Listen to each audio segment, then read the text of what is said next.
सुनकर मुनि के आश्रम पर गए। उस आश्रम में अनेकों सांचित योगी और मुनि तपस्या में लीन थे, जिनके बीच में चारों वेदों के ज्ञाता पर्वत मुनि दूसरे ब्रह्मा के समान दिख रहे थे। राजा ने जाकर उनको साष्टांग प्रणाम किया। पर्वत मुनि ने उनसे कुशलता पूछी। तब राजा बोले, हे देवर्षि, आपकी कृपा से मेरा राज्य कुशल है, परंतु अचानक एक स्वप्न की वजह से मेरा मन अशांत हो गया है। अब आप कृपा करके मेरे इस संशय को दूर कीजिए।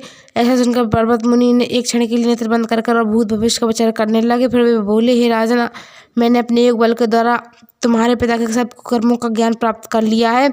उन्होंने पूर्व जन्म में कामोत्तर होकर सत्य के कहने पर अपनी दूसरी रानी को रुद्रधन मांगने पर भी नहीं दिया। उसके पाप कर्म के फल से तुम्हारे पिता नरक में पड़े हैं। तब राजा बोले, हे मुनिश्रेष्ठ, मेरे पिता के उद्धार हेतु कोई उपाय बताइए। तब पर्वत मुनि बोले, मार्गशीर्ष मास के शुक्ल पक्ष की एकादशी का नाम मुक्त है, उसका व्रत करो और उसके पुण्य को अपने पिता के लिए संकल्प